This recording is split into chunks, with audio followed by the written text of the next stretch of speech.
Welcome back. Episode 19, Second Look Sports Show. We got Alex Mandarino, Brandon Brown, Justin Arenburg with you as always today. Justin's playing hurt, but as we've seen in the NHL playoffs, that is what you have to do. If you're hurt, you're playing. If you're injured, you're not playing. Brandon, just healthy as always. Bring in all the gas and the smoke, which I like to see. And we're ready to give some takes. So, boys, exciting stuff this week. There's a lot to talk about. And we'll kind of throw just thoughts around the league in the NHL, the NBA. We're all over the map today. But before we get into sports, Justin, I'll save you for last. Brandon, let's go to you first. How's the week been? I know you're a busy guy. Sports-wise or not sports-wise, how you doing? I'm doing good. Yeah, you're right. It's been very busy, especially with the aforementioned playoffs beginning, last weekend with the NHL, the NBA. It seems to all just be merging together. A lot of these games are on at the same time. Yeah.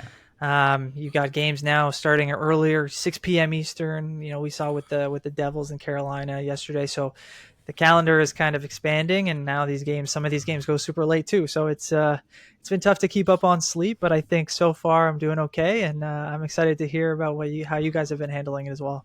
Nice, Justin. How you doing, man? How you doing? Pretty good. It's been kind of a hectic week, I think. Like you said, we're going to talk about a lot of things on this podcast today, and it's that time of year, man. It's just so much is happening in the sports calendar. You just can't really stay on top of everything. You just have to pick one sport and then watch the headlines and all the rest of them, basically. That's the way it feels like. But yeah, the week's been great. Solid week, and I'm excited for the weekend.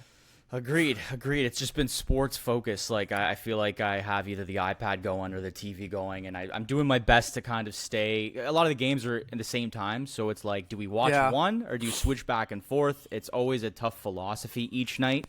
I've always thought, and I think a lot of us probably feel this way, October is the best month of the year, right? Because it's the beginning of a lot of seasons and the NFL is included. But I'm finding it hard not to say either April or May, depending on, this year for the NHL started a little bit later. April is, if not first, it's second or third, I think, just with playoffs. Do you guys feel the same way? What are your thoughts on that? I think it's number one because not only you can say it's March Madness, but really the championship is played in April. Then you get the Masters, you get the start of the NHL, NBA playoffs. At the end of the month, you get the NFL draft. There's so many things that happen inside this month that is just so big. And it's not just men's sports either. You have PWHL back up again. You still have MLS up. It's crazy. WNBA starting, training camps. There's so much happening right now. It's not even. It's so like I said, it's so hard to comprehend everything that's happening.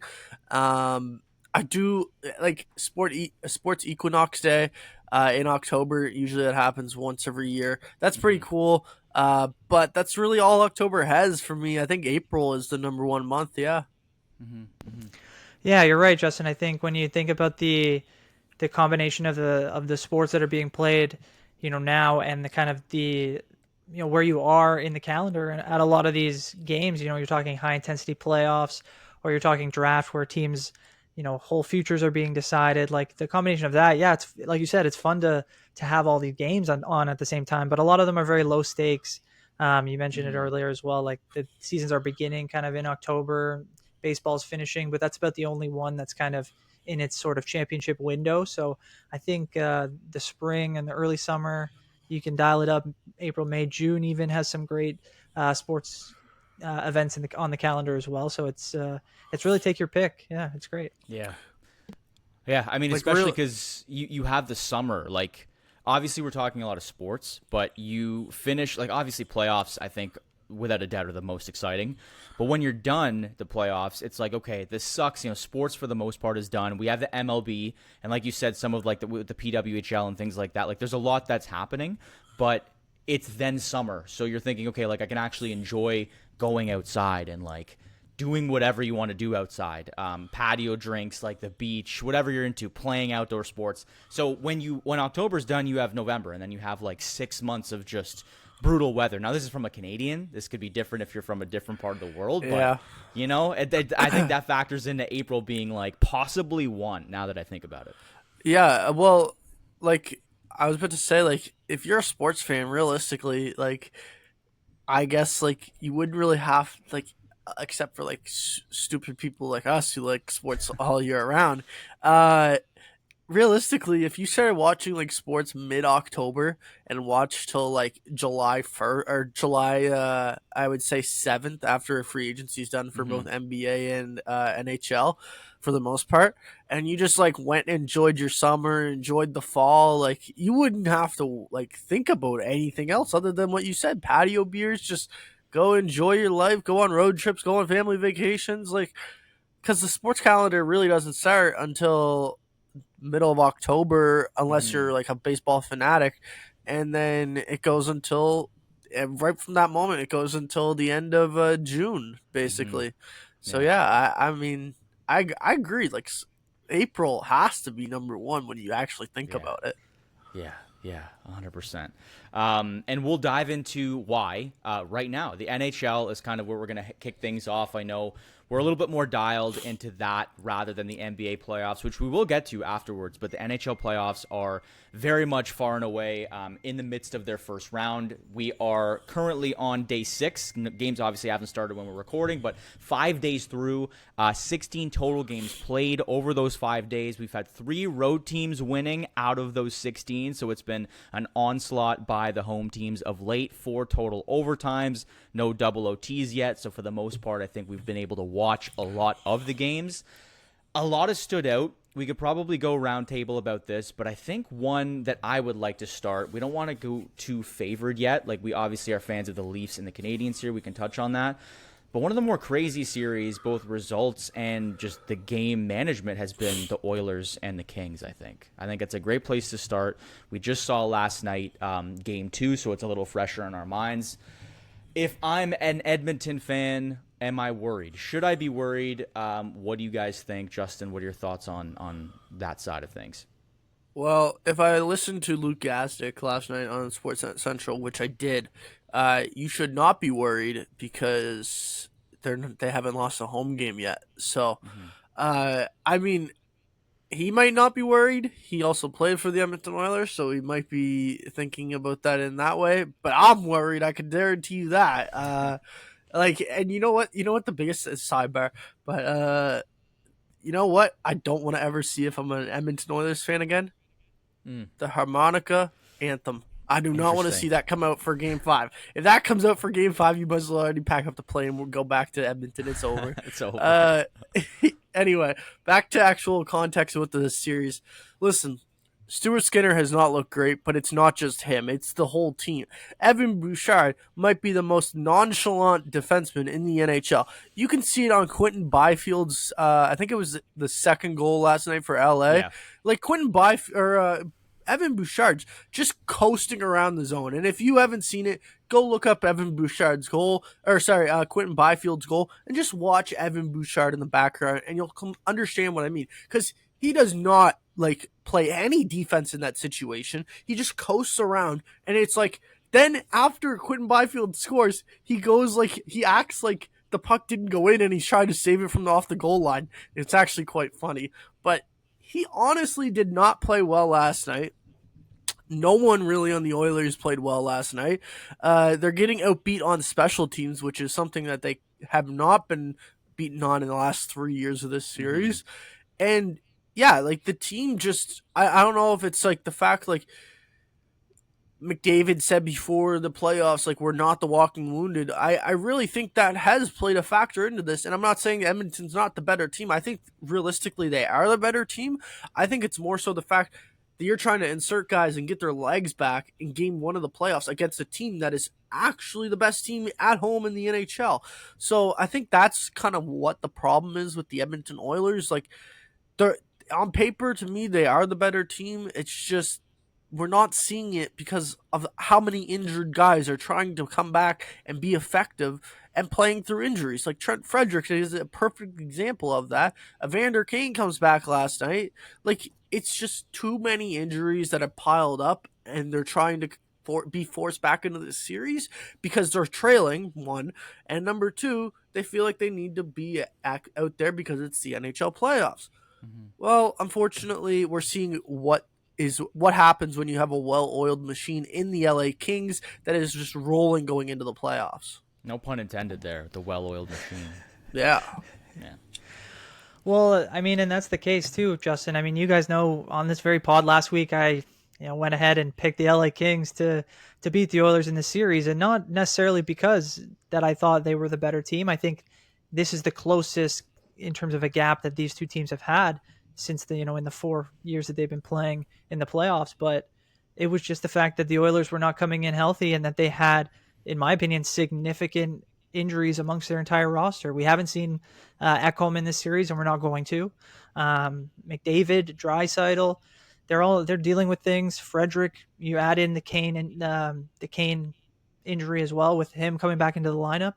So I mean, they're just not in the best spot to kind of make a run in these playoffs, especially when you consider the quality of teams in the Western Conference in general. Like, even if they were to somehow come back in this series and beat the Kings, which is, I think, still a possibility. You look at the type of talent that Edmonton has, they're not necessarily out until they're done, right? We saw that last year in the Cup final, that they can, get hot and get kind of going in a series at any point. But when you look at kind of the sum of the parts of the LA Kings right now, and just the way that they're playing, they're definitely going to bring back the harmonica anthem for Game 5. It's the playoffs. You roll with what works, right? So Yeah. These guys I think they're going to be feeling good heading into Games 3 and 4. And if they don't get one in Edmonton, then now we're talking about a real series, and we'll just have to see how the Oilers look as the playoffs continue. Because there's no doubt that they're playing at what is 80-75% of maybe what they have been in the past. I think that's very fair. So even Hyman had an injury before coming into these playoffs as well. So there's another one. The only other thing I wanted to touch on right before we go to you, Alex, is I don't know if you guys were noticing last night. It was a breakout play, and John Klingberg, who just came back in the lineup as well, another injured guy on defense, kept the puck the whole time he was skating up the ice. And you can see Leon Draisaitl asking for the puck. And then eventually Leon Draisaitl goes offside because he's expecting that puck. Everyone else gives him the puck in that situation. And that's what you usually do. You give him the puck. So not only are they are they just coming back from injury, you can also see the chemistry just isn't there with this team. You would see later, and you can see John Klingberg, on Leon Draisaitl's goal, instead of shooting the puck, he looks for Leon, and that's improvement from what he did on the previous play. But you can see the chemistry just isn't there with all these guys, especially because a lot of them are new and they haven't played together. Like Trent Frederick and Evander Kane, I'm gonna say, is new to this lineup. You added Victor Arvidsson as well. You took out Jeff Skinner in game 2, so a lot of these guys don't really normally play with each other, and that's what I think is causing a big hiccup as well with in terms of getting offensive production from this team. Yeah, they're definitely it's dysfunctional, which in the Edmonton Oilers side, you haven't really come to expect it too much, especially with those top end players. And Draisaitl's he's a grumpy guy, and he deserves to be. He can act however he wants on the ice or off the ice, the way that his style of play dictates. And when I was watching the game last night, I'm thinking, man, if it's not for him in 97, there's no chance in the series. We saw it in game 1. McDavid went completely superhuman and put together an Herculean effort. What did he end with? A goal and 3 assists just in the last 5 minutes, 10 minutes of the game, right? And you can't get a bailout save at the end from the Deneau goal, which obviously was just a brutal one, and those pucks go in the playoffs. But it just doesn't seem like they're getting any help. And Stuart Skinner aside, I think we can just suggest that he's not having a good performance by any stretch of the imagination. Neither is their backup Pickard, who let the first goal in last night. That was... My God. It was a good goal. It was Kempe, a good shot, but he's just no momentum, no boost. You can't get a one save from the backup just to kind of, hey, maybe we're in this or anything. But I remember, I'm going to toot my own horn just a little bit here, because on the SLS hockey show, I was putting together all of my thoughts of who would be blamed if the team that lost in each series lost. And for the Edmonton Oilers, I originally said Darnell Nurse, because I'm like, you know what, like Matthias Ekholm's he's gonna be out, and he's not gonna be able to kind of mask a lot of the issues that might happen on the Oilers defense without him. And Nurse is gonna have to step up and sort of be that guy. Like, they have Kulak to kind of fill the gaps, but Nurse is the guy that gets paid like a number one defenseman. And him and Bouchard, as you mentioned, Justin, have been horrendous. I originally said that Bouchard's offense will hopefully mask, like people will go, okay, he's at least putting goals in, and a Bouch bomb or two will kind of let people forget about his defensive mishaps. But my God, he's playing like a house league defenseman. Like, he's just making passes in the middle of the ice.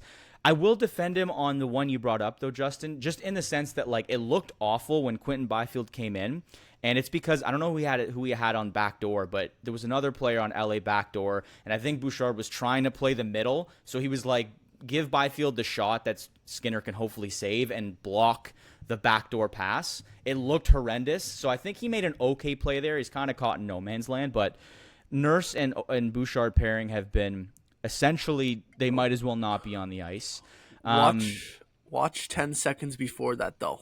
What do you mean? The play development? Yeah. Watch 10 seconds before that, and you'll totally see what I mean. Like, I agree with, like, he's in the stuck in between, like, rock and a hard place, trying to defend 2-on-1 there. But if you watch the 10 seconds before that and how the play develops, you'll see he could have very easily had the puck, and that play never develops in the first place. Yeah, but no, enough. he just decided to coast around.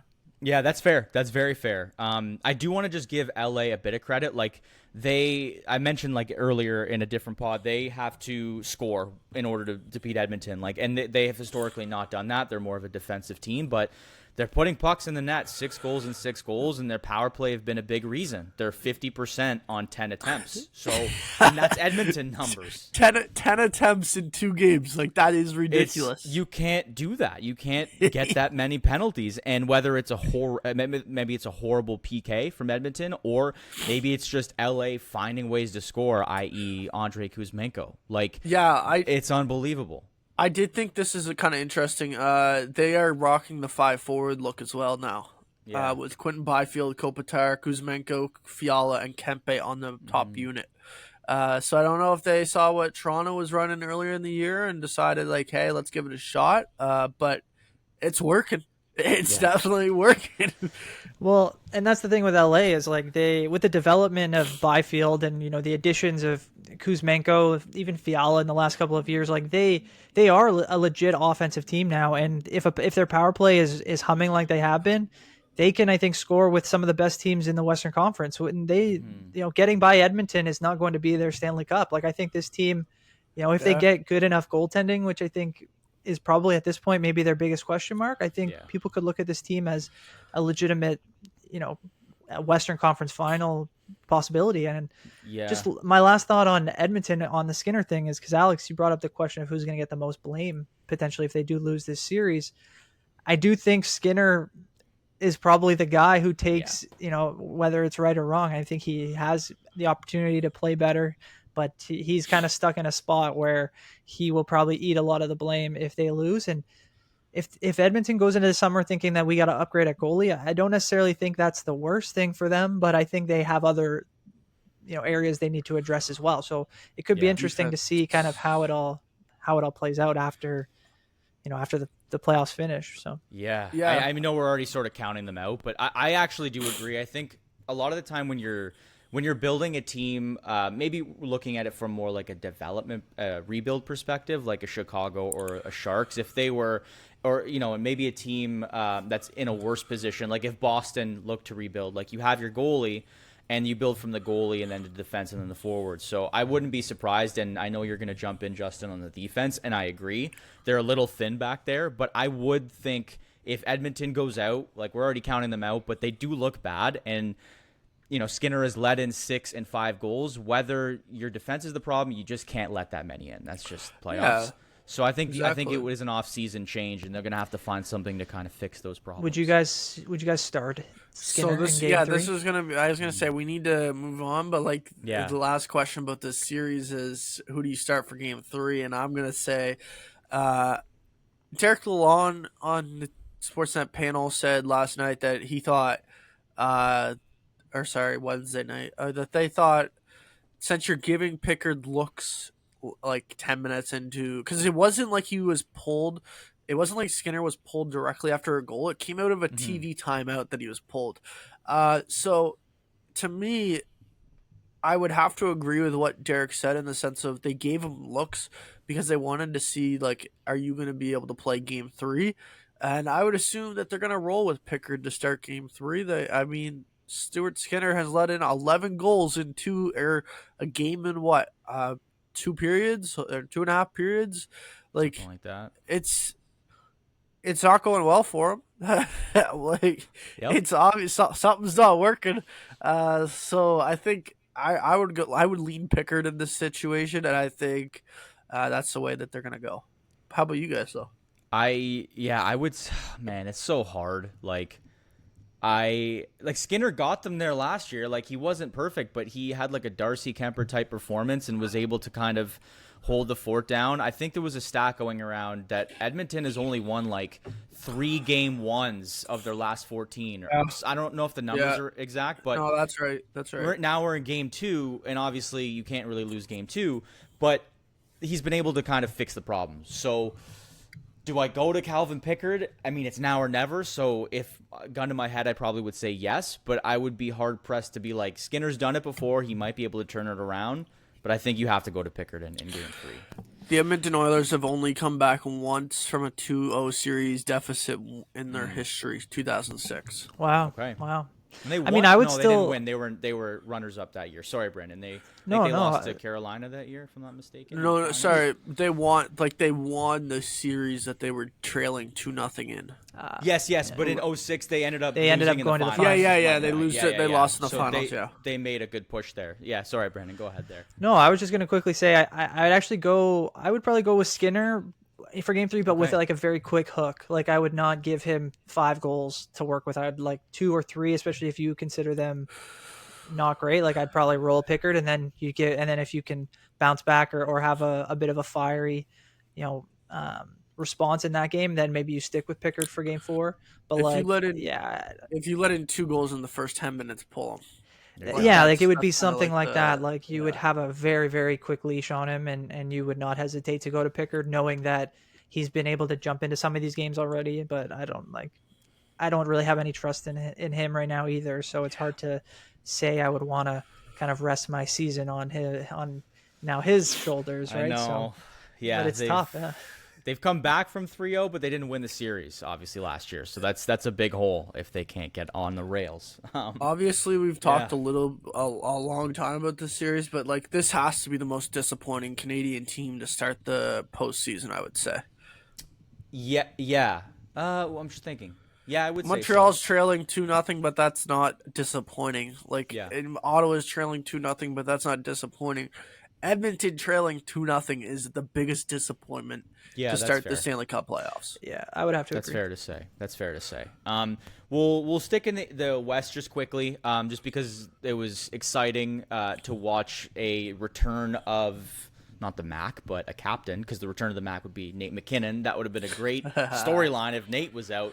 But his partner in crime, Gabe Landeskog, first game in essentially 3 years, over 1,000 days, at Ball Arena, and I made sure I tuned in with audio to hear him being announced on the loudspeaker, Captain Gabe Landeskog making his first appearance and playing a decent game. What did you guys think of the pop he got, though, Brandon? Like, did you have a chance to watch any of that, and what do you think of his reception of him returning? Yeah, no, I watched it back. I didn't see it live, but I did go and see it afterwards just on social media, and it was fantastic. I thought the crowd did a great job, obviously, of welcoming back, at this point, a legendary figure in the organization, captain for quite a while now, obviously Stanley Cup champion, and to see him come back with their last, view of him, technically, with the jersey on the ice, to be that moment when they won the cup is incredible. So I think it was great to see him. It was great to see him have a little bit of an impact. And, I just can't wait to see how this series continues going forward. It's been fantastic so far. Yeah, this probably obviously was looked at as the best series going into the playoffs, I would say. And I don't think it's lived up to the billing. 2 games have already gone to overtime. Blackwell being one of the winners, and Oh, Blackwell. sorry. Blackwell. I'm thinking you're giving Mackenzie Black. That's my bad. You're on a roll there.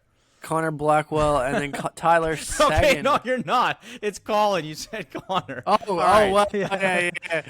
Colin Blackwell. Yeah. All over the place. My bad. You threw me off on that one. All right, go and ahead. Tyler Seguin.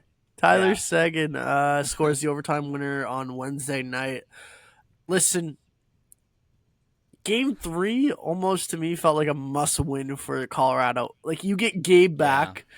And not only that, you get a 4-minute power play at the end of regulation, basically. You had 39 seconds, I think, left in regulation when you got that.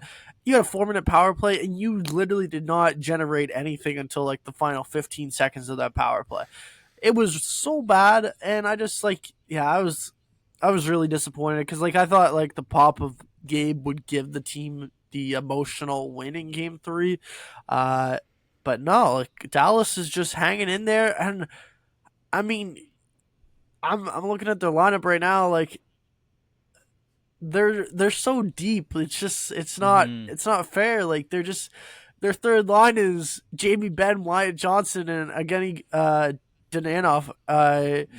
Like, it's just not.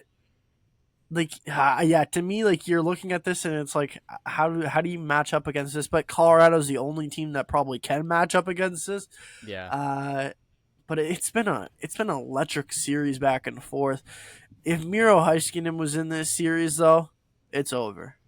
Yeah, it's over. I agree. Same with Jason Robertson. Like, he would have added a goal or two. He didn't travel with the team. Again, I just want to go back to special teams, though. Colorado's 2 for 13. Yeah, their power play's not looking great. Right, and you mentioned it there, like the 4 minutes. That's a golden opportunity. I didn't watch overtime. I'm like, I got to go to bed, man. Like, I watched as much as possible, but I saw Mason Marchment take that penalty, and you're thinking, that's so tough, but you figure Colorado would probably take that game. It was almost all but guaranteed with Gabe coming back that would be like an automatic check mark. And Dallas, that's probably going to be the one that if Colorado looks back on the series, and even if they lose in 7, they're going to be like, that's the one we should have had. You know, who's a disappointing feeling. You know who's been a really disappointing player, though? It's been Brock Nelson. Oh, yeah. Brock Nelson has not performed. Even Marty Netchus, like, 2 guys they went and got this season. Neither of them have really been that impactful for them so far in the playoffs, so... It'll be interesting to see how they play, but I think Dallas, like, they have the same kind of excuses that the Oilers had going into the season, if not more so, because they had guys that actually were not even in the lineup starting Game 1, and they with Heiskanen and Robertson. We know Seguin was injured here earlier in the season. It's great to see him back and having obviously a huge impact on their team. You know, with the need for guys to play, you know, a step up with a guy like Robertson out. Like, it's been great to see them kind of come together, and they look like a wagon right now, especially if they can get guys back and get to full strength at some point during these playoffs. Like Justin said it, like, they could be just an incredible team. Both teams, though, I will say, insanely talented. Like, it's like it is apples, oranges, and you're seeing that on the ice when you're watching these two teams. Like, last night, it's a 1-1 game, like, with 10 minutes in the third period left after Jamie Benn gets a ridiculous tip on that puck on the power play. And, like, you're thinking, and it's not like, what I mean by it is, like, there's end-to-end chances, and it looks like it's going to be a high-scoring affair, but they're so well defensively, both teams, that they're just not allowing much to happen. And I guess that's just the pedigree of the Stanley Cup playoffs. But, like, it feels like this should be a high-scoring affair every single time, and it's credit to Blackwood this time, and Ottinger. They're really putting on a show. In terms of goaltending and the teams defensively, I'm really impressed. And I mean, I hate to say this because you guys are Toronto fans, but Lyubushkin, he looks really good for Dallas. Also, Ceci, like, I'm gonna give Cody Ceci credit. Yeah. There was one play. There's one play he made in the first game. They lost, but he broke up a 2-on-1 with McKinnon, and I don't know who was on his other side there, but he made like a stick check, and I'm like, you just stick check like the best player in the league. Like, it wasn't just McDavid for a lot of people. We don't need to get into this debate again, but the point being, like, he made a great play. And Harley and Lindell in the top pair are playing really well in Heiskanen's absence. Harley's a good player. You know who hasn't also even made an impact yet for Dallas is Mikko Rantanen. Like, I think Rantanen has been. I think he had the secondary assist. I think he got credited with it on overtime. You're right. Yeah, he made a nice play to kind of strip the puck from an Avalanche player and kind of get it up a little bit to Marchment. To Marchment, who made the pass to Sagan for the winner. Like, it was a great little play. He's definitely got some room to improve still, but like, yeah, I think you're right. Like, it's good to see him kind of get his foot into the series. Maybe it'll lead to more. Yeah, we'll hope. We'll hope if you're Dallas fans. If you pick Colorado, obviously not, but it's lived up to the hype for sure. I feel like we can go east. Let's go east. There's some good series in the West, but there's more excitement that's going on. Just say, like, East. Yeah, go ahead. You just have to say, because we're Canadian. Good job, Jets. You guys are doing great. You guys are just really a wagon. I hope they do. I hope they just continue to kind of put it to St. Louis, because their best players have been their best players. From what I've seen. 100%. But yeah, go east. Go east. I figure we just do Battle of Ontario, and just I as a Leafs fan, it's always weary being confident. Like, it's a weird feeling. I was talking to a friend yesterday, and I'm like, it's almost like I have no anger to direct towards anyone. So much so that, like, everyone, the only player that we can say is annoying or frustrating is Nick Robertson. He's not going to play Game 3. That's how quick it's like. There's no errors made in the playoffs. I feel bad for him, but at the end of the day, the plays and the errors that he's made cannot continue in the playoffs. To be plain and simple, and he's had a lot of chances. But it's just everything seems to be rolling in the right direction from all angles. We can obviously go into it more thoroughly, but overview, I'm really pumped about it, and I'm happy to kind of see how Toronto has taken over the series. They sort of settled in, and I'm wondering, Brandon, we'll go to you. Just like, how have your thoughts been on this series? How have you felt Toronto's handled it? And we can get to Ottawa afterwards, I guess. No, I mean, to answer your first question, I think the Leafs have handled it very well. Like, you've seen them, kind of take the lead in both these games, and for the most part, not really relinquish it. Ottawa has done their job to kind of make things a little bit closer, especially in Game 2. Obviously, pushing it to overtime, and we saw what happened. Max Domi with a fantastic shot to win the game, and that's kind of what the Leafs got to do, right? They got to be the more solid offensive team, because I think at this point we recognize that they are the better defensive team. We think we understand they have the better goaltending.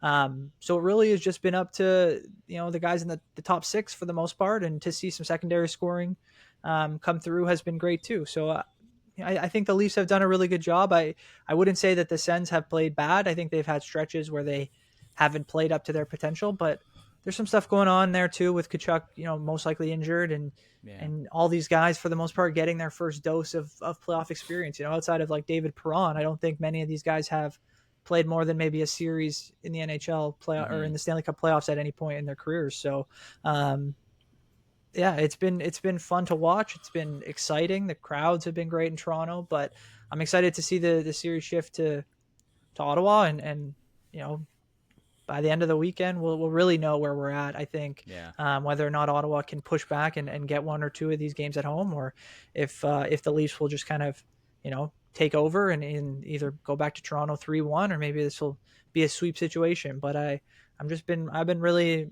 really impressed by how the Leafs have handled themselves to start these playoffs. Yeah. I think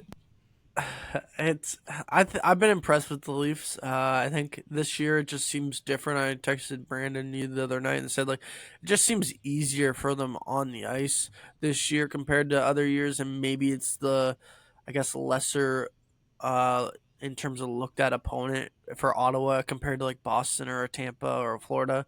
But it seems easier for them to actually do what they want to do and stick to their game plan, and partly that's has to be because of Craig Berube, but I also just think it's partly because of who they're playing in this first round series. And you know what?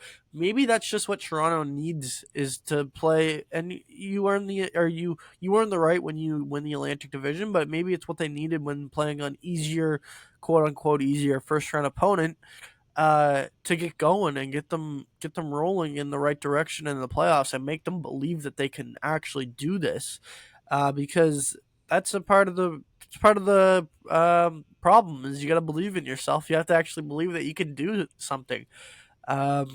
So yeah, I'm looking at them and I'm really impressed, but I'm looking at them and I go, okay, I don't understand why Holmberg's on your second line. Like, I don't get that. I think Bobby McMahon deserves to be on that second line and that top six, and I struggle to understand why you keep on switching. I guess, like, if you're winning games, but like, if you want to get Bobby McMahon going, get him with players that are actually scoring and talented enough to score, like John Tavares and William Nylander.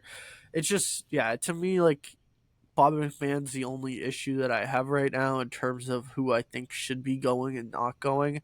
But I, the Ottawa situation, I think, is the one that's hard, because when you look at them, like, they're so talented, in my opinion. Their top six is close to what Toronto has in terms of their top six. I don't know if I agree with that, but in my opinion, I think their top six is really, really good. Like, it's really good, and I like their top line. Their top line might even, like, it's not anywhere what Toronto's is, but it's like, it's got two superstars on it and an older veteran superstar on it as well. Mm-hmm. Listen, I just think that Ottawa has the emotions too high right now, and that, like you said, Brandon, not many of them have played outside David Perron, and Claude Giroux have played more than one playoff series in their entire careers, or a game in their entire careers, and I think that's just getting the best of them, because, like, you saw the difference in Tim Stützle from game 1 to game 2. Tim Stützle had 8 or 9 hits in game 1. Mm-hmm. He doesn't do that. He just doesn't do that. The emotions got the best of him. He was all over the place in game 1. Once he settled down in game 2, he made the game-winning or game goal.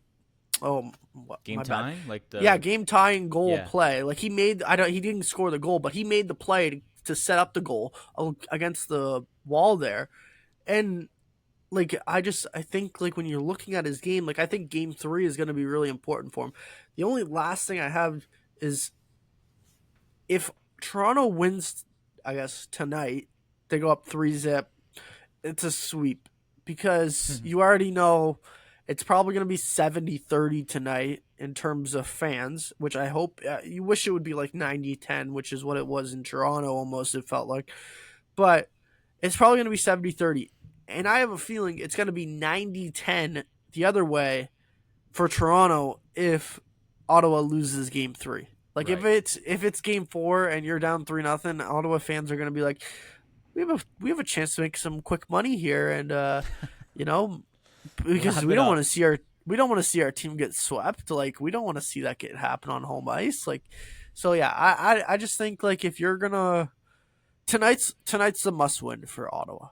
It just simply is. Like, there's no ifs, ands, or buts. They've played admirably. I think I want to give Ottawa credit, because I get what your point is, Justin. Like, when you look at the Bathersons, the Stützles, the Tkachuks, like, those guys have impressed me. And Tkachuk, to your point, Brandon, as well, he might be injured. He might just not be himself. Yeah, he might. Yeah. I feel like he would be way more physical and emotional if he had his full potential. Drake Batherson's really impressed me. I know he made sort of a miscue on the goal for Domi there, and then skated weirdly, like, right by the puck, and Domi was able to just pick it up. But in game 1, he was their best forward by a landslide. Stützle is a very good player, and again, maybe just isn't used to the pace or the style of play. But 5-on-5, Ottawa has held their own. They dominated the Leafs in game 2, second period at least, specifically.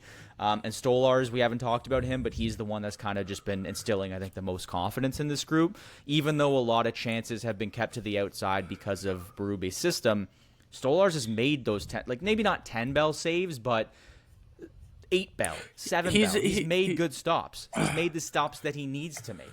Yeah, he's just made the time. He's made the timely saves, like the moment when it looks like Ottawa might get a chance of momentum going their way, and then like he shuts the door on them. Like it's just like you're saying, like it's a very important. It's not huge saves or not like hung out to dry saves. It's just timely saves to shut the momentum down that Ottawa might be building. Yeah, no, and I think with the series heading to Ottawa, I think you're right, Justin. Like if Ottawa doesn't come out tonight and really, show that they're still a part of the series and that they're gonna fight till the bitter end, I think a sweep is pretty likely if you go down 3-0, and a highly experienced team against a team that's just kind of starting. But I can't wait to see the Sens team's going to be something in the future. That's for sure. It's just how does it all shake out and how do they get there? I'm excited to watch as we continue to go, but I'm almost at a loss in terms of like having that confidence in the Leafs because it's such a brand new feeling, right? So that might all fall down a hill once we get to round 2 if the Leafs happen to get there. But I think we should go. I think we should go to that round 2 potential opponent because you guys took Tampa, if I'm pretty sure, if I remember correctly. Yes, I did as well. Yeah. Yeah. So how you guys feel after game 1? Brandon, you go here. What do you think? I mean, game 1, I was surprised, I guess, almost more so from Tampa that they didn't capitalize more. They had a few additional opportunities. I know it was a 6-2 win for Florida, and I expected them to be ready to go, but I didn't necessarily expect Tampa to be so easily taken advantage of. And especially like they're playing at home, they have home ice advantage, which I think is being lost a little bit in terms of the coverage in this series. Like they should have been more prepared to kind of take on a team in Florida that was being kind of put back together right as the series was starting. Obviously we saw Kachuk jump back in the lineup and they've had other guys out. We've talked about Ekblad. He's still out for suspension. And I was a bit surprised, but I still have a bit of faith in that team from Tampa. Like I think game 2, they could easily kind of find their stride and maybe jump back into the series in a big way. And it's not over till it's over. These two teams have been two of the best in the Eastern Conference for, the last 5 or so years. And anything can happen, so we'll see exactly how it all turns out, but I'm excited to watch. Like that series as late, it feels like it's been, because it started late, it feels like it's kind of been out of everyone's attention, but I think as they're going to have others. Also, sorry, and to go to your point, they're also going to have an early start tonight, like 6:30. Like that's going to be not the main focus at all, except for maybe an hour, and then everyone's just going to flip to Battle of Ontario. Like it is not great scheduling in terms of getting this, because arguably this is the best series in terms of I would say like number 1 is Dallas and Colorado, but then number 2 I would say in terms of pure talent, I know Battle of Ontario, all that for Canadians, like that's probably bigger, but in terms of best on best, Battle of Florida is the better series, and that's just not getting the spotlight it deserves in my opinion right now. Yeah, we hope it is. No, I mean we hope it is. Yeah, I don't know if you had any other thoughts, Brandon, on the series here though.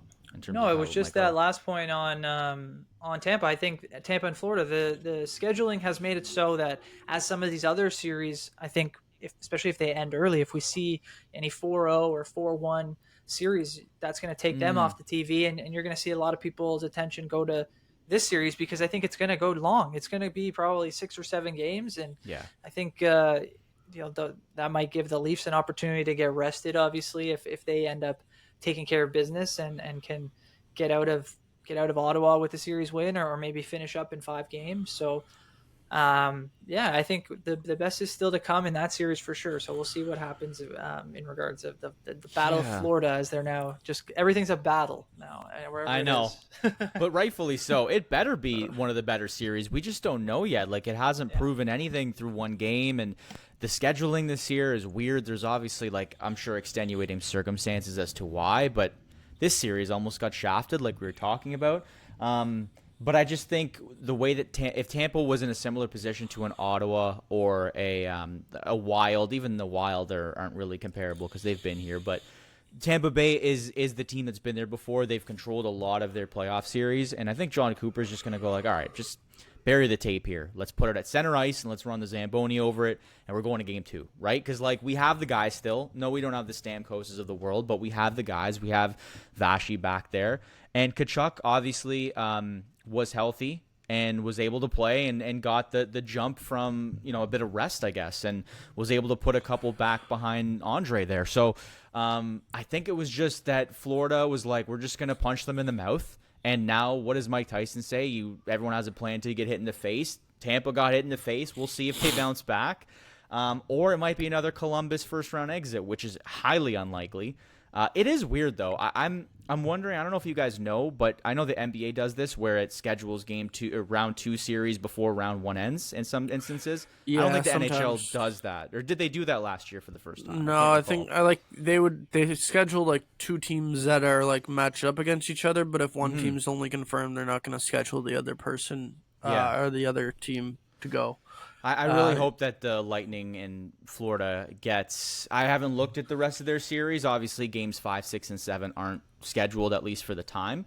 I really hope they get a little bit more shine because, I know you sort of have to separate the Leafs and the Canadians from a Canadian matchup. Like, every first or second night they play. They can't play on the same night, but – you're also depriving people of watching 2 of the best series in the Ontario and Florida battles. So just not the best planning, but what can you do? Like, if I'm a fan, I'm 100% watching more so Dallas, Colorado over Edmonton, LA right now. Mm-hmm. That's just my personal opinion. Yeah. But yeah, this I took Florida in the 6.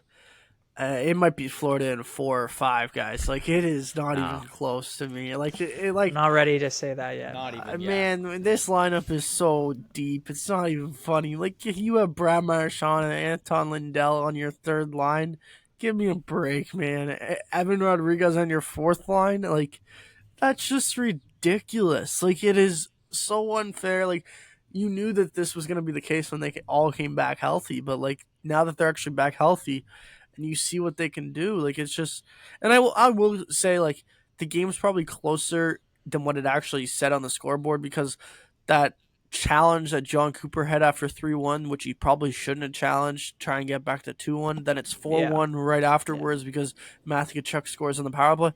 That's where the game really broke loose and broke open for them, and there was no chance of coming back after that, it felt like. But yeah, like, I was very impressed with Florida in their first, because when you're talking about Florida, like, the whole thing has been like they're kind of been struggling getting into the playoffs. Like, are they actually going to be able to flip the switch? And then it's like some teams can't do that. Oh, Florida gets into the game 1, they flip the switch. Like, they let you know who they really are. Like, they're not going away. Like, they are still who we thought they were at the beginning of the season. They're just a little bit deeper now with Brad Marchand and Seth Jones. So, and Nico Stern as your 4th line center. But yeah, I thoroughly thought that Tampa Bay did not look good at all in that game. And I think that Florida's just going to run over them. I just have a feeling that Florida's just going to run over them. All right, that's fair. I mean, based on one game, I can see that mentality.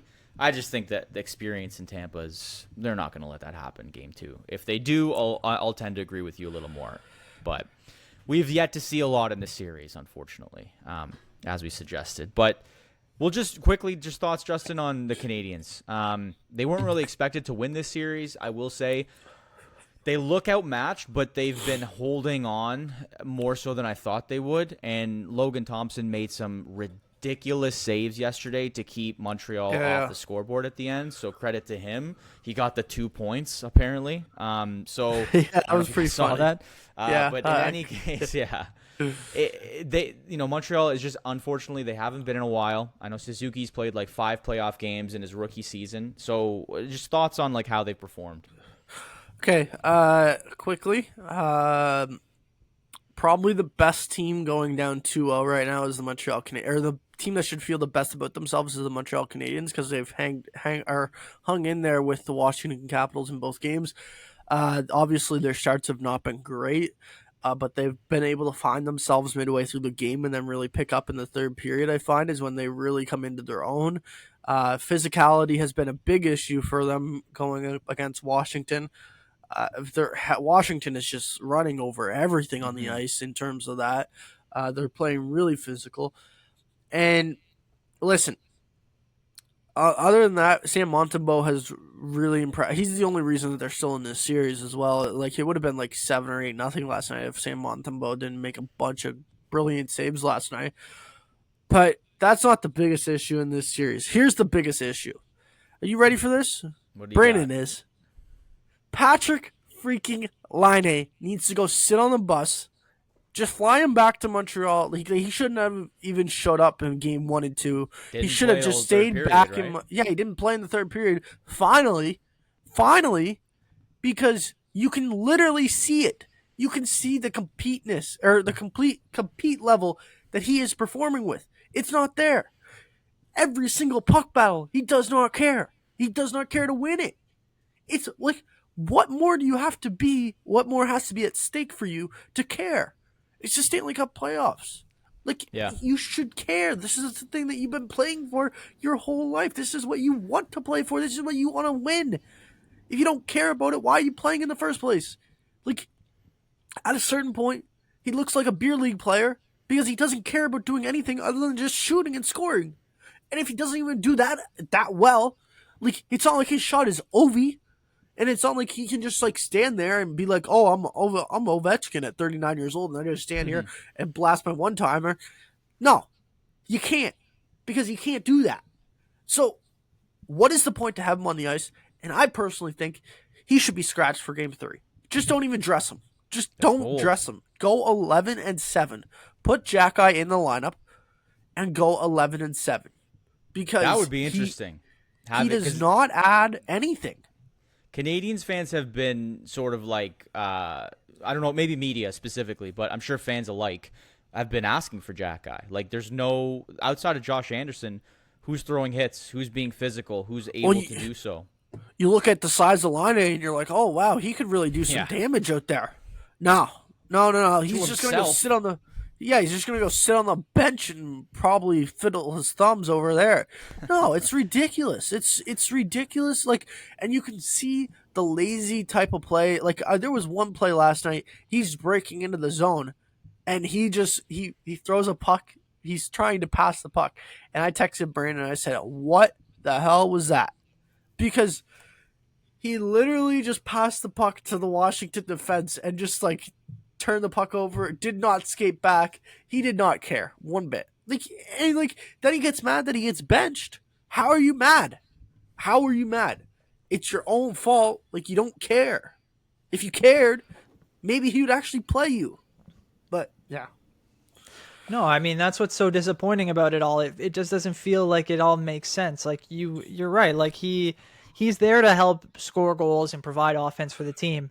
But part of that is helping the rest of your teammates get in position to do that. And if you're not going to be out there, doing everything you can to, force turnovers, to keep the puck, to make, take the body and make the play, whatever it is you want to, cliche you want to use, he's not fulfilling any of them. And it is disappointing to see that he's, clearly not handling it well. Even if you just want to say he's going through a slump or just isn't playing up to his potential, it does feel like there's some additional stuff there, because it's not like he's injured if they're benching him, or if there's any extra curricular stuff going on, because you'd think they would give him a little bit of a leash if that was the case. But maybe they've just hit their wits end, and I'll be interested to see what Martin St. Louis does to kind of deal with this. If he does take him out of the lineup, or if he does continue to drop him down. We've seen his ice time obviously diminish like crazy.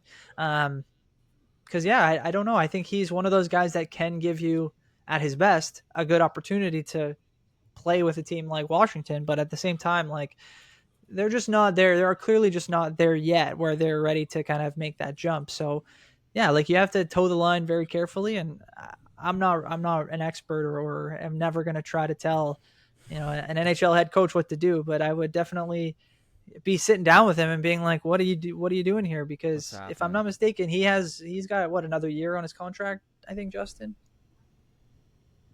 I think we lost you there. Oh, we can't hear you there, but all right, he's got one more year at 8.7, but like his last 5 games are 11. This is going back to the regular season against Toronto, Chicago, Carolina, Washington.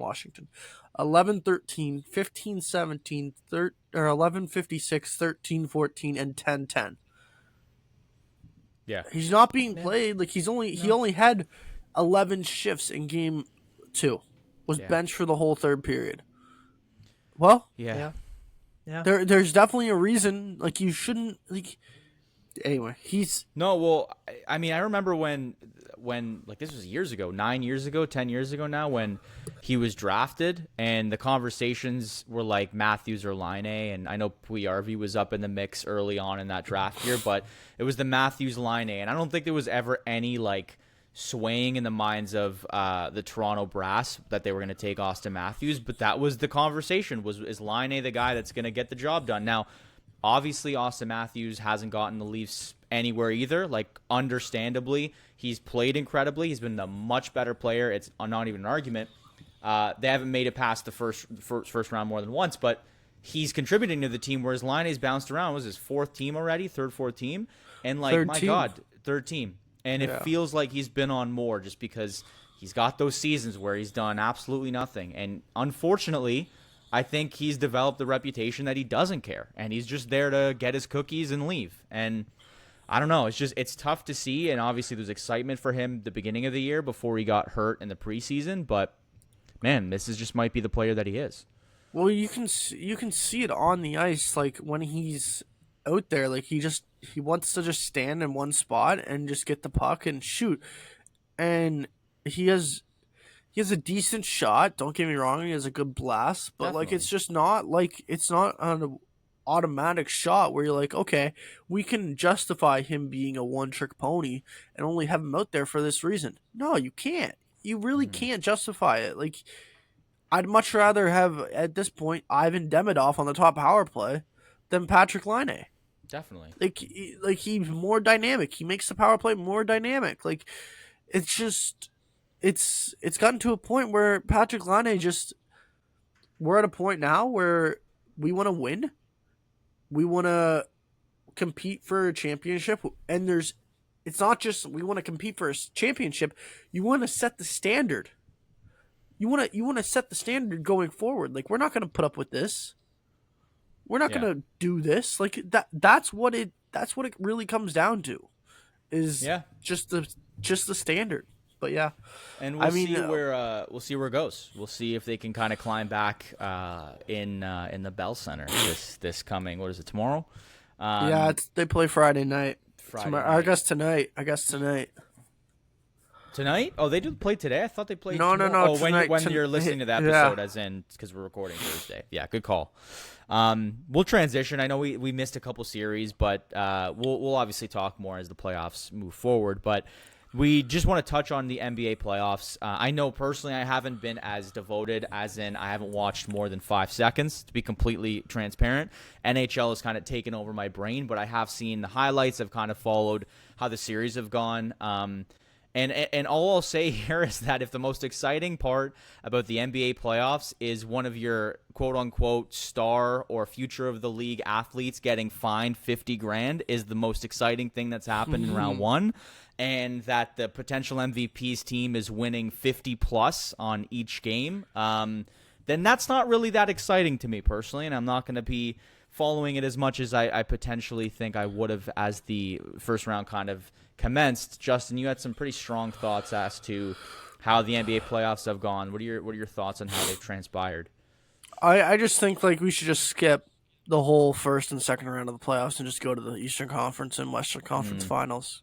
Because like they're not competitive. They're just, you can tell who's the better team. You can tell going in like who's going to win. It's going to be a sweep. Like, you watched last night and it's like I think it was Boston and Orlando. and then Cleveland and Miami, and I'm like, these two games are a wash. The only game that was interesting last night was Houston and the Rockets. It was ridiculous. It was not fun. And like the night, and like you said, like the Thunder blowing up by 50 points. That series should be over in one game. Just Yeah, end it. Shea Just hasn't end even it. really Shea hasn't really had like his MVP style game yet either, which is Yeah, Shea crazy to hasn't had say. to play like more than a halftime. Like they just don't even need him to play the whole second half of the game. Like just like Yeah. go sit out. Yeah, it's not fun. It's not like when you think of playoffs in general, you really think, okay, I when you think of playoffs in general, I think like best time of the year, most intense time of the year.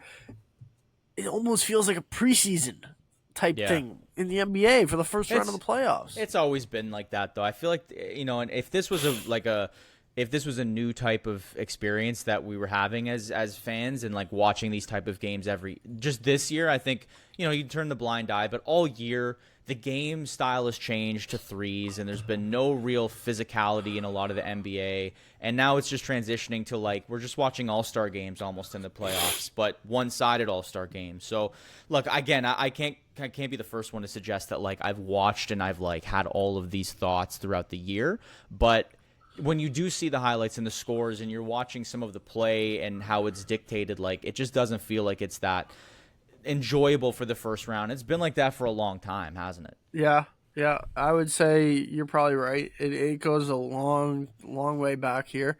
It's just in the NHL you get the feeling like any team can upset any team, right? In the NBA, it's more so, okay, one is definitely going to sweep 8 here. 5 and 4 might be a 6-game series, but that's about it. Like usually it's not that exciting, and that's the way it is right now in the NBA. I look at it and I'm just like, can we just get to the Eastern Conference Finals, please, and the Western Conference Finals? Yeah. Brandon, what do you got? Brandon, Yeah. I know you don't agree with me, so why don't you? No, yeah, I mean, for me, it's more of a question of the play-in tournament. I think that's Okay. where you're really kind of seeing, because you're right, like the 1 and 2 versus 7-8 matchups are definitely not what you would want them to be. You want to see competitive play. You want to see the opportunity potentially for one of these teams, in the bottom half of the bracket to push through and maybe make it through. So when it comes to that, I think that's where they have to reevaluate and hopefully have teams actually trying to still want to be in those spots. Like I think teams want to be in the play-in, but for the most part, they're also kind of kicking things down the line for next year, the year after that. So I think the best thing about the first round has been those middle brackets, like the 3 and 6 and the 4 and 5. Obviously, Justin, you mentioned those are going to be the most competitive series, and that's where we're getting some of the best storylines. I think with Detroit and New York, I think we've seen a very competitive series. We've seen 2 great games out of them, and we'll have to just see how things play out. I think in the West too, like LA and Minnesota should be a good back and forth matchup for the first round, and they're getting a lot of attention as well. So I think there is a combination of good and bad when it comes to the first round, but I think there's still so much that you can look forward to, especially if some of these series go longer and longer, because you're going to really start to kind of look at what the matchups are going to be. I didn't even mention Denver and LA in terms of the Clippers. That's probably been the best first round series so far in the NBA.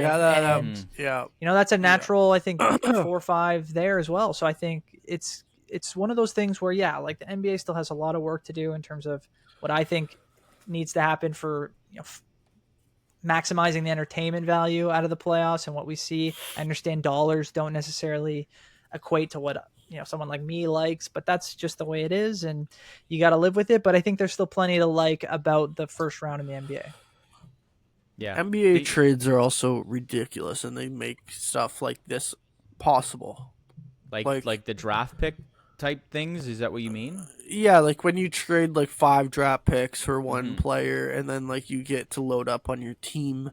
Like it's just some of these deals, like they just they make the teams too top heavy, like the already good teams too top heavy compared to, and like in the NBA, you don't really need, like, correct me if I'm wrong, but like you only need like 8 guys in the playoffs for the NBA. Like Yeah, you could a definitely shorten solid your bench, right? you need a solid 8 guys to run in the playoffs. Like maybe your bench is like 5 deep and you can run a double unit, which is really good for you. But like realistically, you're not going to be playing 10 guys a night. You're only playing 8. So if you put your whole salary cap basically into that 8 players, you're putting out a playoff team the whole year. Like it's just, yeah, to me it's not as competitive because like in the NHL you need all 4 lines. In the NFL, you need both sides of the ball. You can't just have one side of the ball. We saw what happened with Cincinnati last year. Best offense probably close to in the history of the league, and the defense is the worst in the history of the league, and they can't make the playoffs. So like you just, this is the one sport where it just feels like you don't need a full team, like a full, like legit 15 guys on the roster to actually fill out the roster. Well, I actually think we're going back towards that though, because a team like the Celtics, who won last year, and then the Nuggets before them, these are teams that had, full rosters and could compete at a different level when you're talking about the depth on their team. Like I think there was a time, and I think now with the salary cap rules kind of reverting back to a more normal, or what we assume as a more normal state, I think you do have to have more guys that can compete and work together as a unit, as compared to 5 or 6 years ago. You did only really need, you had your 2 or 3 superstars, you had your pretty high paid role players around them, and then you kind of just threw them out as much as possible, and that's how you kind of handled the playoff situations. But I think now some teams are getting much more creative in how their rosters are generated and what they do with their available minutes. So I think you're kind of seeing more of a transition, hopefully back to like a more legitimate competitive version of what basketball kind of has become, as much as I'm not the biggest fan of some of the style that's played now. But in the playoffs, you see that turn a little bit, and big men become even more important. Matching up with rosters, like I said, is even more important, especially as you get deeper into the playoffs. So I think there's still a lot to love, but it's definitely, for me, like you guys, I'm sure, like, has kind of diminished the value of that league in the last little bit. So Yeah, I will say, like, there's a good point in there when you look at the top 2 seeds in each division. Like, in the West, they're 2 very, very young teams. Like, obviously the Rockets and OKC, but they have a lot of players. Like, you have your leaders in Fred VanVleet, you have your defensive players in Amen Thompson on the Houston side. But then on OKC, you're all over the board. You have players that haven't even factored in, like the Shays, who haven't even played their best games, and they're able to kind of hang on to leads, and not even hang on to leads. They're able to completely blow teams out of the water in the playoffs, but even the regular season, there's been no drop in play. And then on the East, we saw Boston do it. We're seeing Cleveland do it as well, with some of your heavy hitters, but some of your key pieces like the Mobleys and everything like that. So your Darius Garlands. There's players that are the super team era, which I was never a huge fan of. Like, it's exciting, it's entertaining, but if you're more a fan of like sports in general, maybe that's just me, and maybe it's an old man take, but like, you kind of want to see a team effort win. You don't want to see those 2 or 3 guys take over and completely dominate series in the former half, the earlier half of the NBA playoffs. So I think the tides are turning, but I get your point, Justin, in that, like, it's the entertainment value you want. You see, like, something like the NHL be entertaining throughout the whole playoffs, and you see it ramp up a lot in the NBA. You almost just want that consistency through 4 rounds. I don't know. But we'll keep an eye out on things go. We also, I think you muted your mic there, Justin, one more time. Oh, sorry, my bad. One thing to mention is the Thunder have played 13 players in 2 games, and that's not because their roster is, like, I'm not saying that their roster is fully put out and like or like it's a full 15-man roster that they're running. It's because they're blowing the team out by 50 points. They can literally put whoever the hell they want in the game. Doesn't matter. It doesn't matter. It simply does not matter who they play. Like, they're on a different level. They're gonna win. 68-14 this regular season. 4 wins, 5 wins off the record. Yeah, Like, it was ridiculous. was it the Golden State Warriors and 73-9, like yeah, ridiculous. unbelievable. But good for them. Like I'll give you like what else does Oklahoma City have to cheer for? Like Nothing. nothing. Like this is it. And honestly, I'm happy to see that. I'm happy to see I'm that a happy smaller for them. market. I think I know they're you gonna are. make Yeah, the yeah. finals. Like I fully think It's that they're making the cool. finals. It's cool. I'm sick of seeing these top end teams. I love seeing the Lakers and T-Wolves go at it, but they're very like either really likable or not likable at all, depending on what side of the spectrum you are. It's nice to see these younger markets, these smaller markets get the love. Brandon, so. I know you like this first round, but you have to agree. Like they should have just canceled Thunder Grizzlies after Game 1, eh? Yeah, I mean the Grizzlies they've had a tough year, and we've seen them kind of make changes, like similar to the Nuggets, who are just better equipped to handle what they've done. But yeah, like it's Ja doesn't seem too engaged either. Like they might have some serious looking in the mirror to do in the summer. But yeah, like I feel like whoever came out of the play-in in the West, especially that 8 seed, like you were just lining up to get slaughtered. It didn't matter really. So that's true. That's true. Just cancel the first round. It was a tough. They're looking up at the sleeping giant either way. That's kind of funny. We can definitely transition, though. We can head to, by the time you're listening to this will have already been finished, but the NFL draft is tonight for us recording Thursday. So last night when you're listening, 8 p.m. Eastern, I think ESPN's holding the coverage and kind of putting out all the draft information. That's 8 p.m., like I said. Not as exciting as a draft, I think, that we've seen in previous years. And just in terms of some of the prospects, there's some maybe top of the draft interest and excitement, but all around there's not really any like players that are going to take over franchises, especially early on. And I think the first 2 picks are pretty much already locked in based on first Schefter 3. I think. You think the third? So I think first 3. Unless there's a trade that drops. Like a lot of people are speculating a massive trade could go into the top 5. Realistically, I think that's just buzz. That might just be buzz to get people to like watch and get excited. I don't know. I really hope it's just the Patriots trade out and get like 2 first rounders. Only because I like Will Campbell. And I think that's who they're probably going to go with. They stay at 4. But man, like they're just like you said, like there isn't that many like star-studded players in this draft. There's more so just starters. Like you're gonna get solid starters all across the board here. There's like 6 guys in this draft that are really gonna be stars in this league, and 2 of them are gonna go in the top 3. And that's gonna be, 3 are gonna go in the top 6. Travis Hunter, Abdul Carter, and Ashton Genty. Those 3 right there are going to be stars.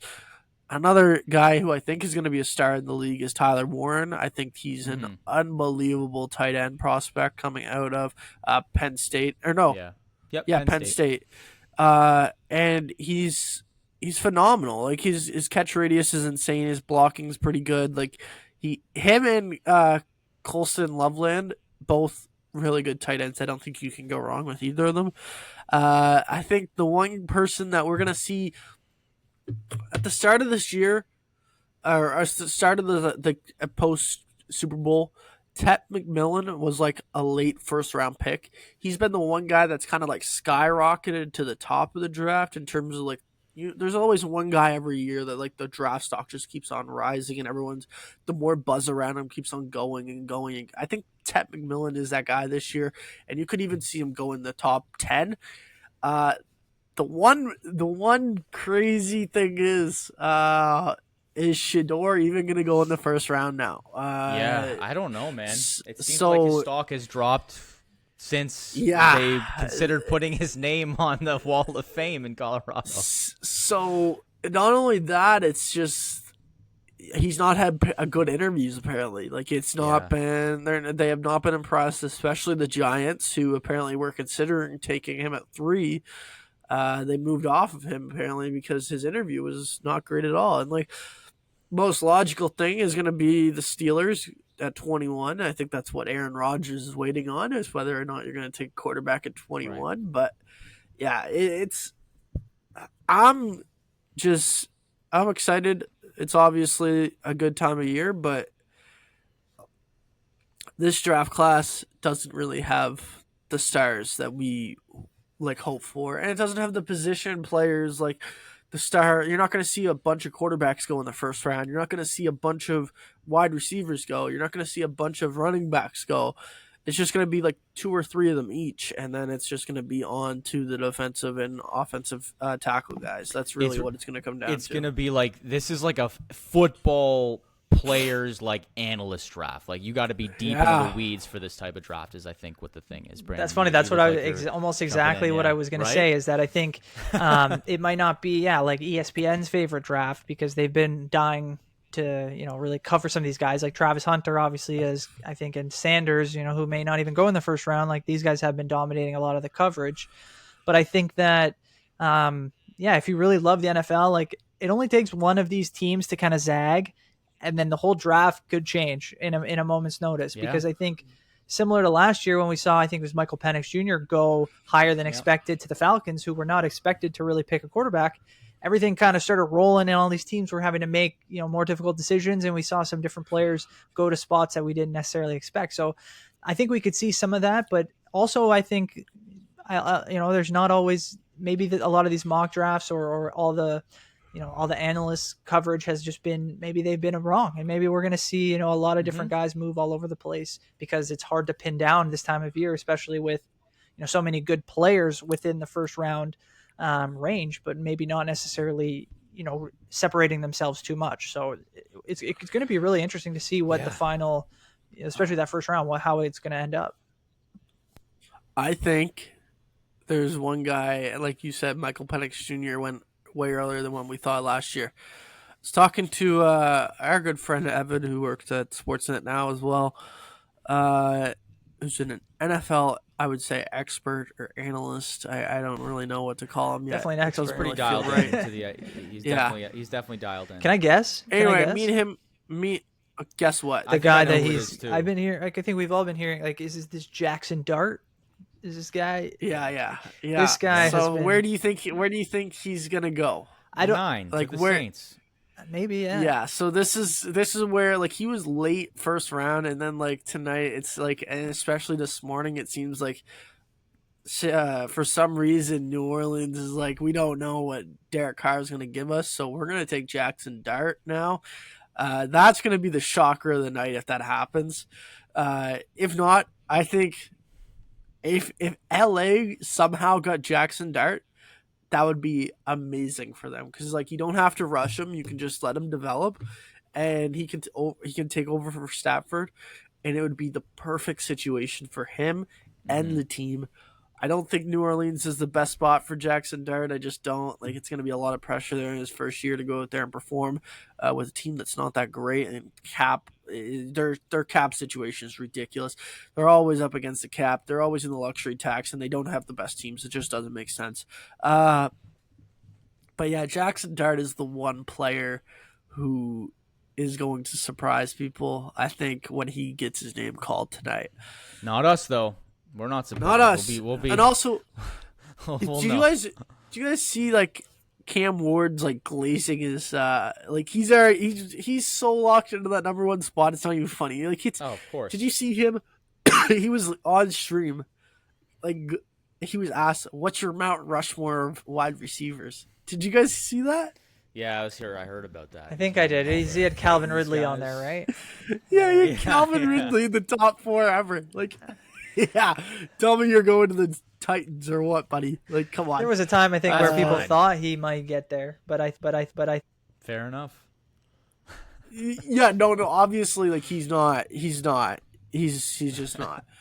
But yeah, it's ridiculous. It's absolutely insane. Have you guys, or have you seen Draft Day, the movie, by chance? Yeah, I love Draft Day, the movie. Yep. Right. So it reminds me just the Shedeur Sanders comment you made there about his interview not being that great. That is something I've sort of heard it through the grapevine and through, like, seeing X and stuff. Reminds me of the character in that, Bo Callahan, who's like this number 1 overall guy. He's like the quarterback to change all quarterbacks. Is it Kevin Costner, who's the main character? I think, right? Yeah. Yep. He's the GM, and he gets he writes Bo Callahan on the board. He makes all these trades to get him, and as the movie goes on, you find out this Callahan, none of his teammates went to his birthday party. So Kevin Costner's character is like, oh, this guy must be a horrible personality hire type thing. He's not the guy that you kind of want in your foxhole. And I'm not saying Shedder's like that, but there's been comments about being Dion's son and kind of maybe inheriting that bravado attitude. And hopefully that's not the case. You want the kid to succeed, but how do you not have a good interview? I just don't understand how you come off negative. It's like we heard Nail Yakupov. I think Brian Burks told the story. It was the worst interview he's ever had. He came in shades and a hood on, didn't care. And I get that you have some sometimes when you're that young and you've been sort of heightened in terms of your your potential your whole life, you have this this complex about you. But man, you want to get drafted, you want to go high, it's awesome, but you got to show that you can be a good person and not just a good player, and hopefully he ends up being that. But yeah, that sucks if that ends up tanking his draft stock, because you hate to see that from a young guy. He also apparently was asked who's going to be the best wide receiver quarterback duo this year. And he goes, whoever's with DK Metcalf or George Pickens. Oh, interesting. And it's okay, so it's either you are going in there purposely tanking interviews to make teams not want to draft you and then go to the Steelers, because I can understand not wanting to go to the Giants. There's just no hope there, and.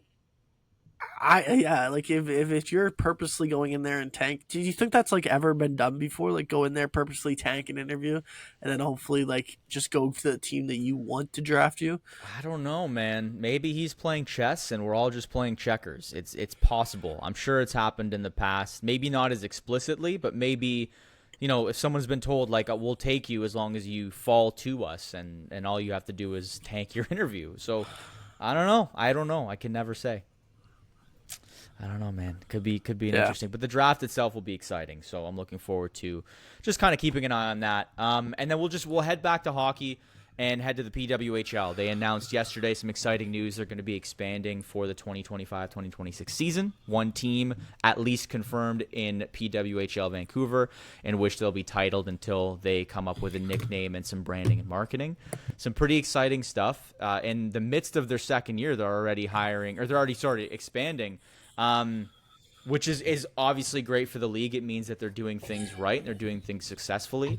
When you heard that it was Vancouver, what did you guys think? Brandon, let's go to you first on this one. Just what did you think about the announcement and the fact that Vancouver is going to be one of possibly two teams coming in next year?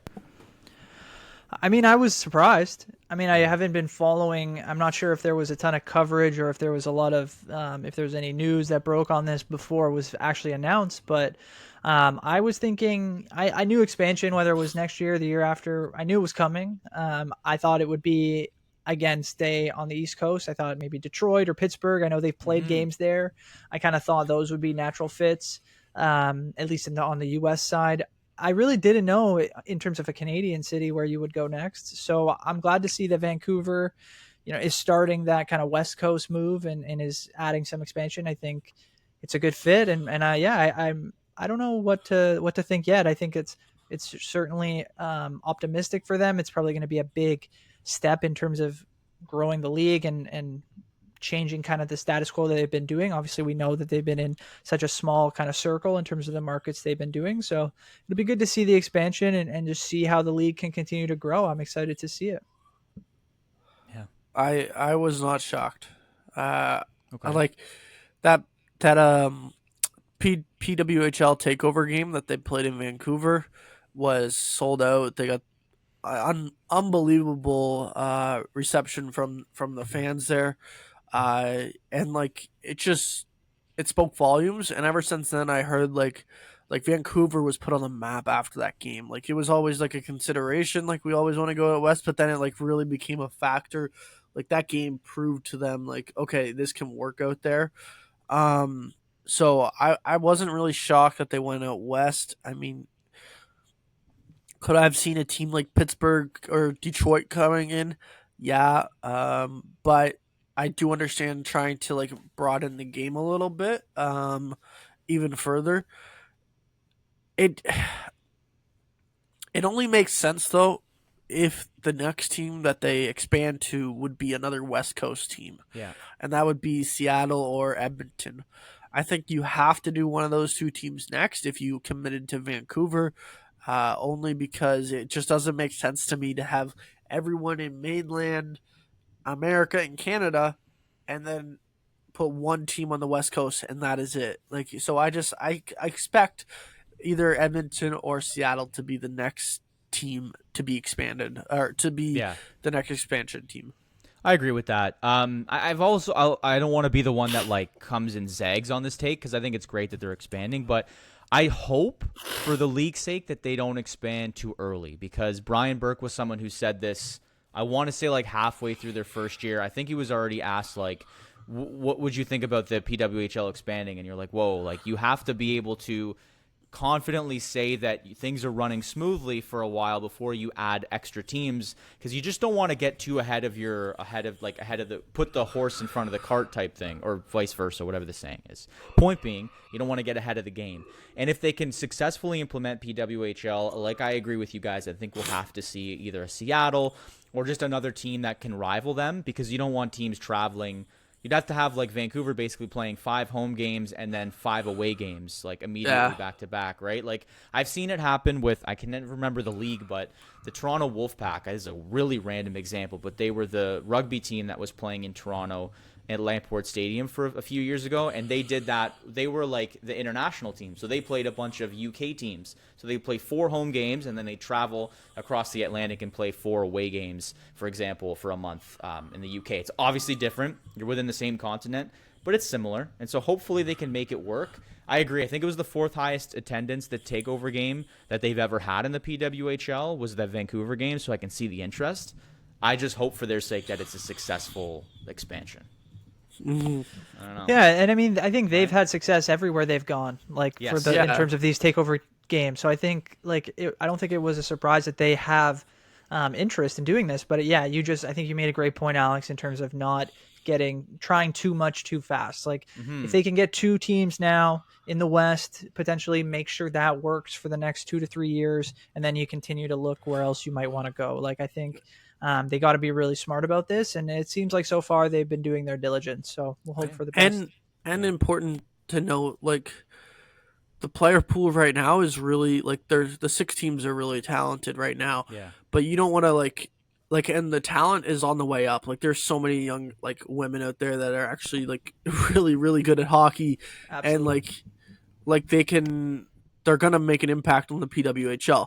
But in the time being, like women's hockey wasn't near as level like for like 30 plus year olds, I want to say. Like those that's the age group where like you're kind of like you don't have as big of a player pool right now. So then to me it's like you got to be careful not to expand too many teams too quickly because you don't want to dwindle your product on the ice and have not a great product to show people. Like realistically, there's only 12 goalies in the league right now. Like you're gonna add more than that, and like that's not an issue. It's the forwards and it's the defense where you might see a dip in your product on the ice if you add or expand. Like say like they did 2 teams next year and then another 2 teams the year after that and went to 10 teams right away. Like you might not see the great production Definitely on the ice like you're seeing right now from all these players. That's the only thing. Like I think you go to 8, that makes sense, and then you probably wait another 3 to 4 years, and then you add another 2 teams and do it that way. Yeah, you got to let the player pool expand. I know I was watching, I worked the game, like we were simulcasting the radio broadcast of the IHF Women's World Championships last weekend, and Canada was playing Finland in the semifinals. It was 2-1 game, and I'm like, oh, this is going to be a real tight one. And then Canada put like 5 straight goals past the finish in like literally, it was probably 5 goals within 5 or 6 minutes and completely blew it up. And I'm thinking, okay, I wonder if this disparity of country success is just the way that it's always been? Is that going to change? Are teams like the Swedish and the European teams possibly going to be successful in the coming years? Maybe the PWHL is a product of that, and it's the chicken and the egg. When you get more players, you get more teams, you get more players available. But yeah, obviously we're just wishing it success at this point. So very cool. Do we have second looks that we want to get into, guys? I have one in mind, so I can definitely I'll kick mine off real quick because it was actually said. And it was that harmonica band, man. That harmonica band in the LA Kings. If you haven't seen it, I don't like it. I think it was crazy, but it worked. So what do I know? Because you saw the bongos in Nashville, you saw the harmonicas in LA, and they seemed to love it. The crowd was singing along with the harmonicas playing, and just the fact that it was these old, I think the South Korean women. It just the whole the like visuals along with the audio was so out there, and it was working. They're up 2-0. So that was my second look. Just one of the crazier things I've seen on an NHL surface of late. Yeah, Brandon. I mean, for me, I kind of had a funny story that I stumbled upon this week that I wanted to share with you guys. Yes, please. So it's more of, it's more I feel bad for these people, and I hope everything worked out. But I don't know if you guys saw this, but the broadcaster for the Baltimore Orioles is Masson, similar to Nesson, if you're familiar with the broadcasters in the U.S. So it's the Mid-Atlantic Sports Network, and they were launching a subscription service similar to like a Sportsnet Plus or I think TSN Plus. We've got these up in Canada, and so they were launching something similar where customers could pay $89.99 to watch all the Orioles games this year. And so I'm sure a ton of people signed up, but then it seems that on social media that some people were posting that they were not charged $89.99. They were charged $8,999 for this service by mistake, obviously by Masson. And from what I read, I think W Baltimore did a story on this, and they said that people were refunded. But I can only imagine the heartbreak of seeing your credit card or your bank account charged for almost $9,000 just so you can watch some Baltimore Orioles games on your computer. So I wanted to ask if you guys have had any stories like this where you've ever been overcharged or mischarged for something and you had to call the bank or their credit card company and get it taken off. Personally, I don't think that I have, but I wanted to throw that out there because I thought this story was great. And I just hope that – I don't know.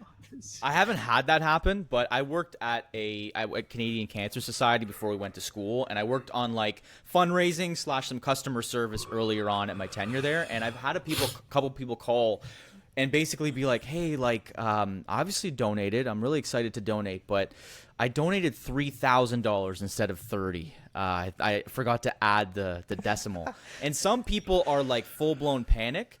And I remember this one girl was very calm. She was just like, yeah, like, I don't know what I did. And I'm like, if I'm calling, I'm like, please, I know this is not your fault. You have to fix this right away because I don't have this money. It's over the credit limit. I'm surprised it went through. So I've had that happen a couple times, not personally, but those stories, I'm like, listen, you'll get it back immediately. I'm not going to let you go here. So that is funny that happened to so many people, though. That's crazy. That's insanity. It has never happened to me. Only like... you get charged a subscription, I guess, and like you're like, crap, I thought I canceled that, and definitely. And then like it just reminds you to cancel it for the next month immediately after that. Yeah. So that's the only thing like that's really happened to me like that. For sure. Justin, what's yours, buddy? Did you guys see Porzingis last night? Oh yeah. Yeah. So. Did you see how much they built this thing up? Like, I'm not saying like, he definitely, they played it up almost. It was like, oh, this guy's out there playing through battle wounds. This guy's going through war, man. Like, and I'm just like, that's NBA tough, man. That is so tough. Imagine what an NHL player has to play through, or or an NFL player plays through. It's crazy, man. I don't know. I think the NBA just needs to take a second look at their product and say we shouldn't be saying that these guys are super duper tough if they're not playing through a sprained ankle. And I'm not saying a sprained ankle isn't severe. It's just if a player sprained his ankle in the NHL or NFL, I guarantee they're probably out there for a playoff game. So Porzingis, I mean, credit to you for staying in the game, but they really played it up. And like afterwards, he did a press conference and he was asked about it, and all he could do was like smile and be like, "Yeah, I'm proud. Like I stayed in the game. Like I'm I'm like, wow, Yeah, this is different NBA world. tough." Different world. Well, what was it? Rasmus Anderson, who broke his fibula and played the final 10 games of the NHL season for Calgary. Yeah, got to do what you got to do. He's got half a leg and he's still battling. So, congrats to Kristaps, but that was funny. That was very good. That's just why I had to take a second look at that. Like, take a second look at yourself in the mirror. It's crazy. Man, it's oh, man. crazy. Also, did you guys see last night? Chuck's apparently betting on NHL, and he walked into the. Oh, so he's betting on the games. And he walked into the TNT studio after Dallas didn't win, or sorry, Colorado didn't win, and LA lost, because he guaranteed Edmonton would win the cup against Toronto. Right. Like, you should watch it. It's so funny. He's like losing his mind. He's like, I just don't understand how you have a 4-minute power play and you can't score to win the game. Like, I just don't get it. And then they asked him. He went 1-2 last night in his games. He picked Washington and then he picked Edmonton and Colorado. Yeah. And they're like, "Oh, that's pretty good for you, though, isn't that? Like for betting wise." And he's like, "No, it's not good." But they're like, "You usually go 0 for though. Like it's pretty good for you. Like that's a good record for you. Take that. Take the win. Yeah, take it while you can. Yeah, exactly. Can't imagine he's too good at that. So. No,